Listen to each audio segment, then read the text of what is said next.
Thank you so much for deciding to join me today. I really appreciate your precious time here. And I really needed to share this because this was on my heart for a really long time. And I think we should really talk about it here on social media, on the internet. And the fact is that Gen Z is actually turning into zombies. This is not meant to offend anyone, but no matter from what country you are, you may have heard many articles online about Gen Z being the loneliest generation in human history. And I really want to mention that, first of all, Gen Z is actually, I made many videos why is the Gen Z the loneliest generation. And this video is not going to be about it.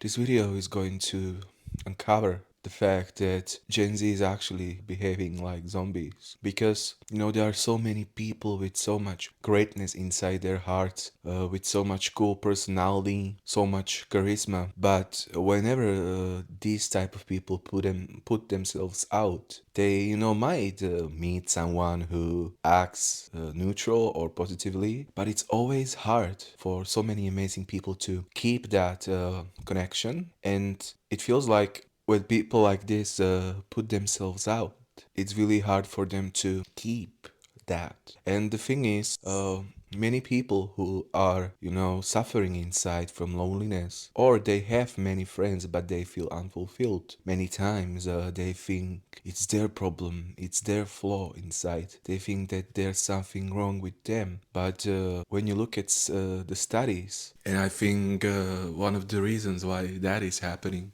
is that not just Gen Z, but even older generations or younger generations, they're not putting themselves out for the social connections as they used to before. Because before, people used to come up to you, they used to put out themselves.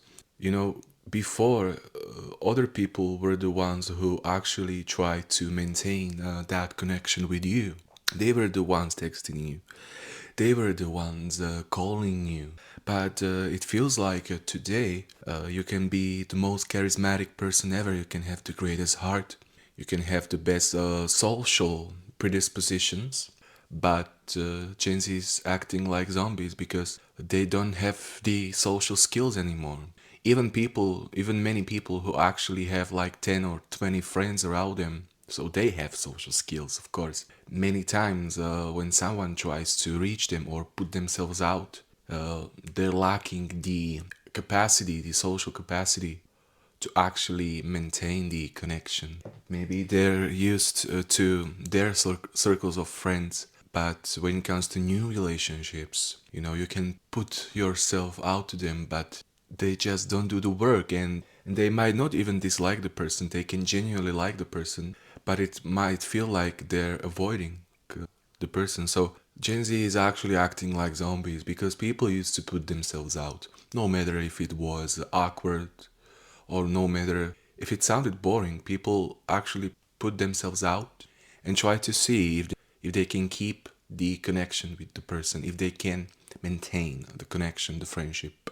And the reason why I'm sharing this is because, like I said, many people think there's something wrong with them, but the reason why they can't maintain healthy relationships or long-term relationships is because majority of Gen Z is actually acting like zombies.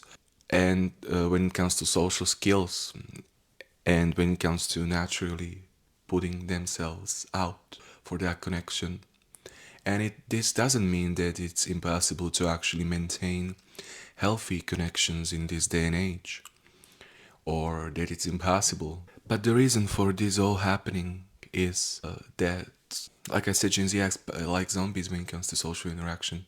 But there are still people who, you know, can put themselves out. There are still people who can actually, maintain long-term connections, long-term social connections or relationships with you or with anyone. And they are still out there. And if you're someone who has so much greatness inside their hearts, but you're someone who is feeling lonely or trapped inside, it's not your fault in any way, shape, or form. You've just met the wrong people who are acting like Gen Z zombies. And It's still possible to maintain healthy connections in today's day and age. You just need to be lucky enough to meet people that are not acting like zombies and can actually maintain a long-term relationship, friendship, etc. with a new person. And so people, like I said, used to just put themselves out. And the reason why am I sharing this is I think we should wake up. And like I said, I'm not hating anyone. And when I was younger, when I was maybe in 2016, I actually had no social skills whatsoever, and people always try to put themselves out to me, and I was always afraid and introverted. But right now, when I put myself out to someone many times, they actually like me, but they're the ones who sort of lack the social stamina. And I actually found, and I really want to share and read something about it from public studies that actually explains why we are acting like zombies and why I'm not just, making this up. And it's going to be low-key longer, but I think it's worth it. So, Gen Z, the loneliest generation in recorded history. Despite Gen Z being the most digitally connected generation, multiple large scale global studies show Gen Z experiences extreme rates of social isolation. Global consumer research shows 80% of Gen Z report feeling lonely. Over the course of a year, compared to just 45% of baby boomers, only 15% say they never feel lonely. Sorry if that's boring, but like when I get to the end, it will be really worth it. The Signal Loneliness Study. Large scale surveys utilizing the UCLA loneliness scale found that Gen Z scores significantly higher for loneliness and social isolation than any older generation, including elderly demographics who traditionally face the highest risk of isolation. Okay, this is just the statistics, but let's go to the real thing. The death of third places in spontaneous hanging out. Research by social psychologists like John Twing, author of IGEN, and data from the Monitoring the Future project reveal a dramatic drop in real-world unscripted human interaction. Sorry for the formal words. In-person time has collapsed. Since the widespread adoption of smartphones around 2012, the amount of time teenagers and young adults spend physically hanging out with friends face to face in free time has dropped by over 40 to 50%.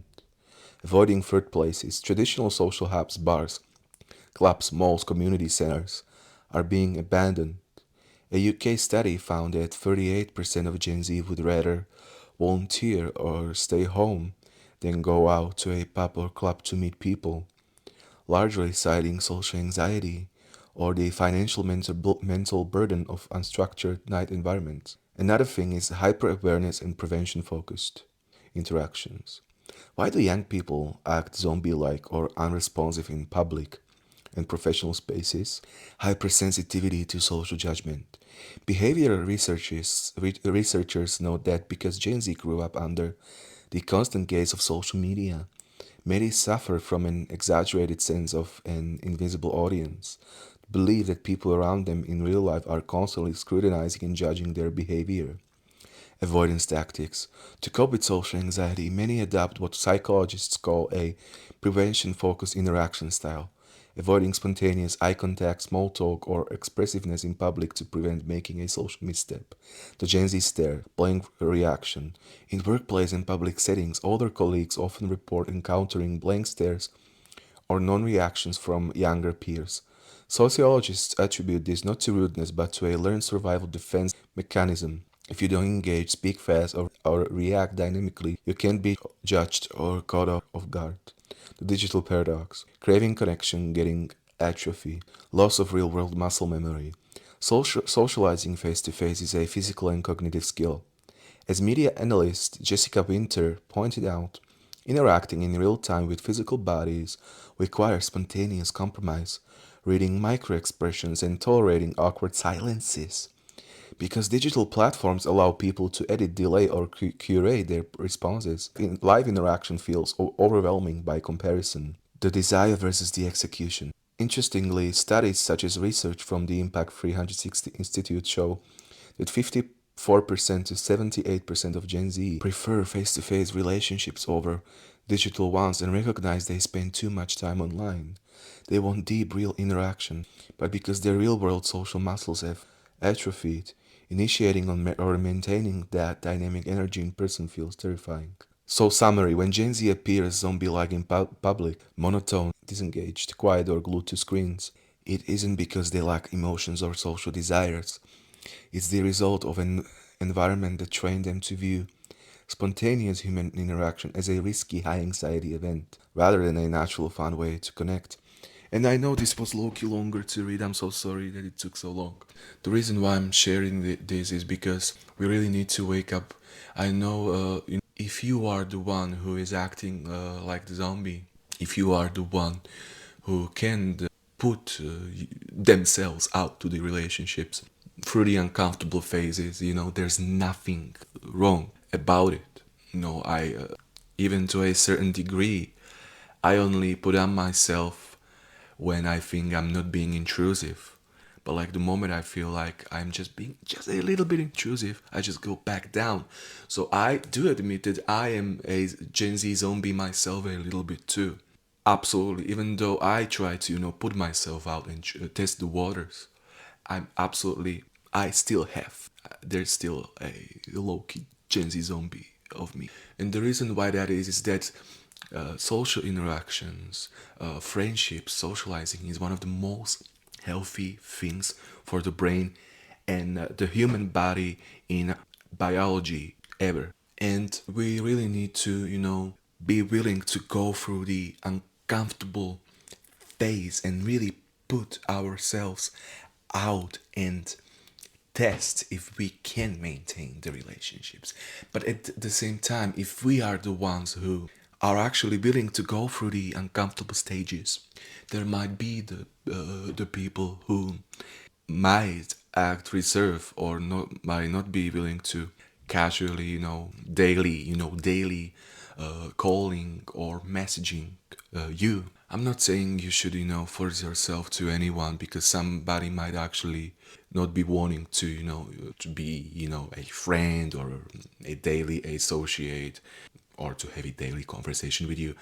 But that's not the case of majority. And, we really should wake up because I know we cannot influence stuff like social anxiety, but I think we should talk about it. The reason why I made this long ass video is because we should talk about it here on social media. We should share stuff like this on social media before it's too late.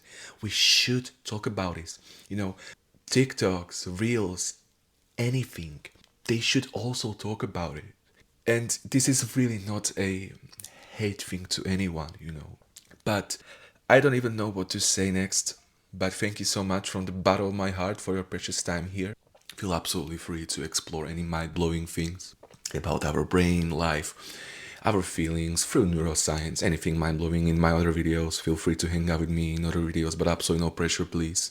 Like I said, this is not a hate video. I'm not hating anyone. I'm just, the truth needed to be said, and I know some people might get offended, but like this is the truth.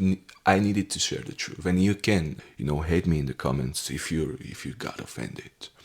But like I said, you might be the one who actually isn't the zombie, who is actually actively, putting themselves out. But what I wanted to mention to the end is that healthy connections, healthy social connections, friendships, whatever, they are still possible.